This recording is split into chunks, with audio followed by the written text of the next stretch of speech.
Hey guys, today we're checking out two motherboards coming out of China. I call them dodgy. They're not really fake like the video cards. You might have seen those videos where you can buy a GTX 750 and it turns out to be a 450 or 550. You can't really do that with a motherboard. As soon as you put in the processor and it doesn't work, you would know that you got scammed. So they do kind of work, but there are lots of hidden quirks and little things that don't work properly. And this one on the right actually gave me some stability issues.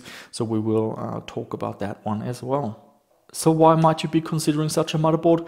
It all has to do with the cheap DDR3 memory prices. You can get 16 gigabytes for around $80–85, and with an i5 you can build a really decent budget system.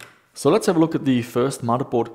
It costs around $50, comes from Banggood, including free postage, and well, let's have a look at the layout. The first thing is it has a really strange layout. It's not mini ITX, it's a little bit bigger. And I got some comments. Apparently it's a mini DTX format or something like that. So it's just a little bit too big to fit into an ITX case. So talking about the layout, there are some weird layout decisions. For example, a lot of these front panel headers between these PCI Express slots and make it really awkward building a system. But it's not as bad as on the other one, which we will look at later.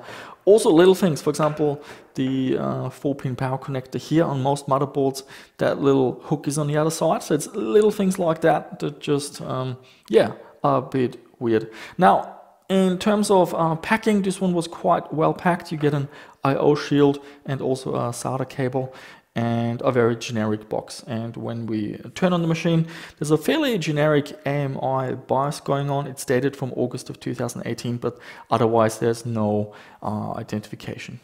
Now this particular motherboard with the H61 chipset does not have USB 3.0, but I got a comment.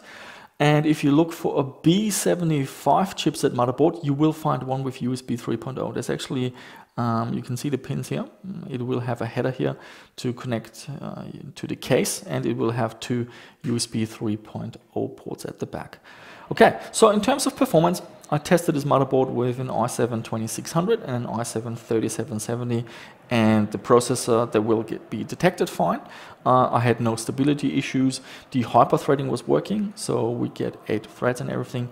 But one big issue, the turbo boost wasn't working. So the highest you could run these CPUs at is the base clock, and you can go into BIOS and there are a few settings, but all you can do is raise the multiplier to the base clock. So you're missing out on a bit of extra speed, especially with single-threaded performance. Here the CPUs can turbo up quite a bit. We have some more issues. The fan connector, see how it's got 4 pins? So you assume it supports PWM, but it does not. It runs at 100% fan speed all the time. There's no BIOS setting to change that. Another issue is with the PCI Express slot. So physically this is a 16X Generation 2 PCI Express slot. But unfortunately, when you go in Windows and you have a look in the display driver or you run GPU set, it is only 8X. So you're missing out on half the lanes. And one of the commenters mentioned that they're doing this in order to save power and to make sure that the board works reliably rather than giving you the most performance. We also have a network adapter that's only 100 megabits. Also, it doesn't have any LEDs, so it doesn't show any network activity. But yeah, 100 megabit fast Ethernet is really not cutting it in 2018. So for $50, is this worth it? Well, it's a tough one. It does work, but it has a lot of little issues. And once you add them up, it's actually quite a big list of things that don't really work properly. So you might be better off looking at a used Asus or Gigabyte or MSI motherboard. And AliExpress, for example, they do sell them. So for $50 or $60, you can get a branded motherboard with better BIOS that will have working turbo, gigabit Ethernet, a working 16X slot, more slots of course, and maybe even USB 3.0. But that might be more reserved for the higher end models. And this motherboard has the 1156 LGA socket. I was interested in getting one of these motherboards because of the cheap Xeon X3470, which is basically an i7 with hyperthreading and turbo boost, and sells for around $30–$35. So potentially this could have been a really good deal. Unfortunately, we're not off to a good start. So the packing was already not that great compared to the other motherboard, but it didn't even match the description. They were looking at the pictures on the AliExpress website. So I got this from AliExpress and I paid $42, including postage. So the picture on the website showed a larger motherboard, which had a PCI slot. This one is missing that. It had 4 SATA ports instead of 3. It also had a VGA output, which this one doesn't have. So yeah, straight away we weren't off to a good start. It does seem to have an M.2 slot, but I actually haven't tested it. So that could be interesting, but still, that's where the issues started. So after turning it on, I put in 16 gig of RAM, the same 2 8 gig sticks that are used in the other motherboard. So the BIOS screen gives us a bit more information. We can see a company called Collet Technology ZX-P55 from April of 2018. But that's as far as I got. The system would hang, and that has to do with the RAM. So I put in 2 4 gig modules. It just means you can only go up to 8 gig, not 16. As with the other platform, and that allowed me to enter the BIOS, and we're getting the same generic AMI BIOS as with the other motherboard.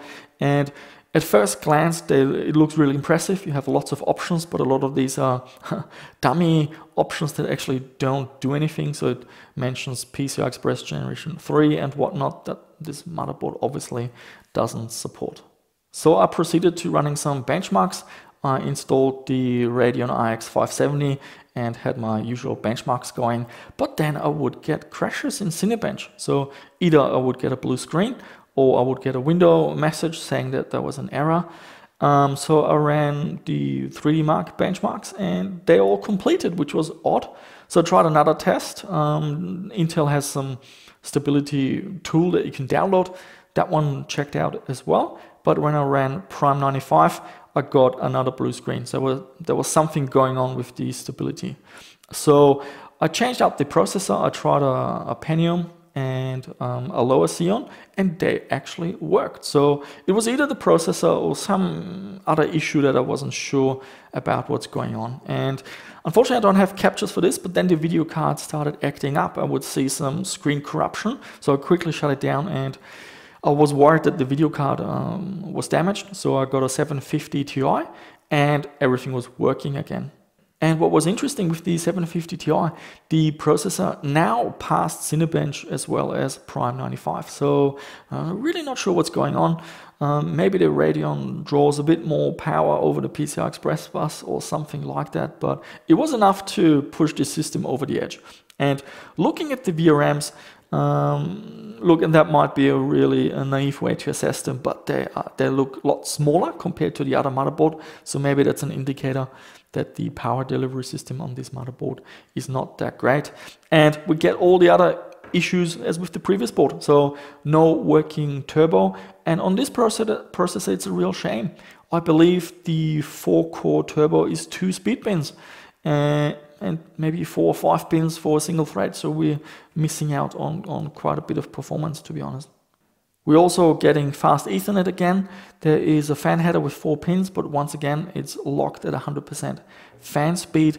And we once again have really weird layout choices, especially the front headers. So the video card goes here, and it basically blocks access to the fan header, to the front panel headers. So you really need to plug them in first, and hopefully you got them right, because this motherboard doesn't have a graphics output. So you have to insert a video card to see if you plugged in the front headers correctly. And another issue I noticed with this motherboard was when I changed out the processor, that Windows was confused. I put something on the screen and you will see 2 different programs reporting a different processor, and the only way I could solve this was by going into Device Manager, deleting the processors and then rebooting the machine, and then Windows would redetect the proper processor. And I also noticed that after a CMOS clear, it will actually pick the wrong multiplier. So this CPU runs at 2.93 gigahertz, but out of the box it will choose 2.4. So maybe that's another way to protect itself of pulling too much power.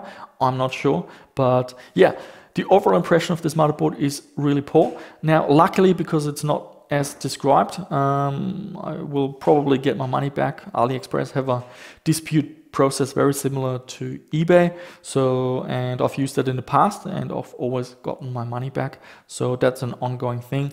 And I've also ordered a proper Asus motherboard for 1156 because I really want to check out this processor and how it performs. So guys, we had a look at these two motherboards and it's really hit and miss. This one at least worked reliably, although we don't get the full performance because the turbo function is not working.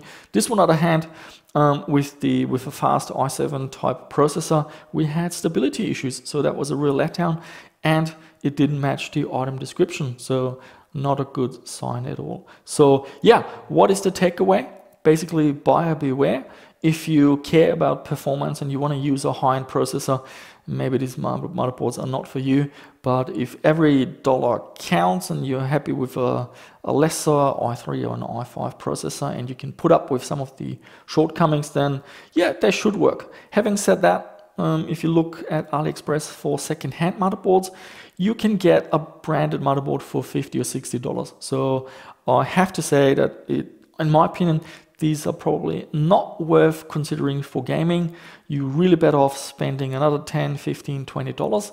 Get a used Asus Gigabyte MSI motherboard, and yeah, then you don't have any limitations. You get the full performance, plus you get some overclocking. So forget about overclocking with these motherboards. There's nothing in the BIOS. So the most you're gonna get out of these processors that you install is the base clock performance. So there you have it, guys. Dodgy motherboards coming out of China. Buyer beware. Let me know what you think.